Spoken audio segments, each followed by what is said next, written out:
Here we have the 4G magnetic car tracker. So first of all, what's in the box? We've got the GPS itself, we've got the charging cable, we've got a magnetic panel. The top of the unit is here, bottom is a sensor, and some loops on the side so that you can cable tie it to something, and magnets under here.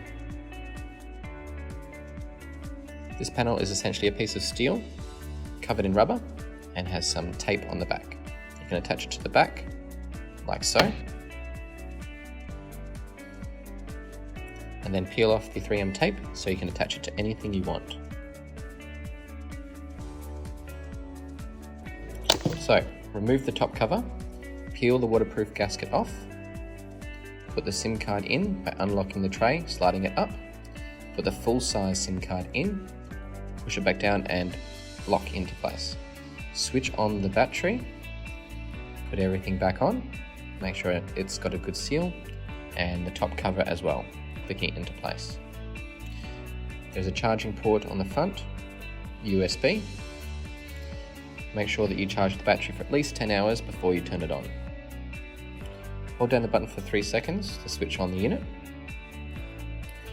This would turn on the device and the light will flash on the top. You can check the battery status by doing a quick push of the side button. Make sure that you close the port, and that's going to help keep it waterproof.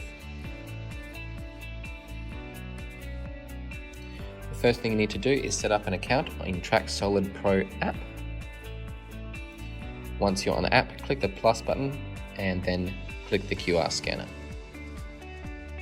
This will bring up the camera, turn over the GPS and scan the QR code on the bottom.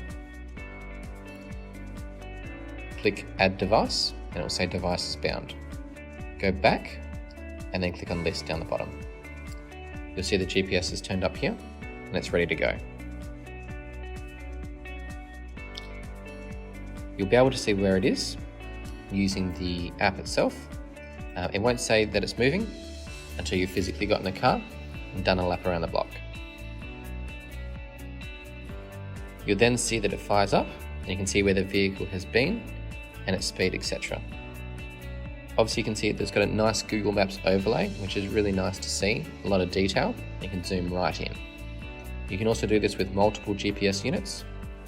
So you can go back to the home screen, click the plus button, scan your next QR code, and off you go after you put the SIM card in.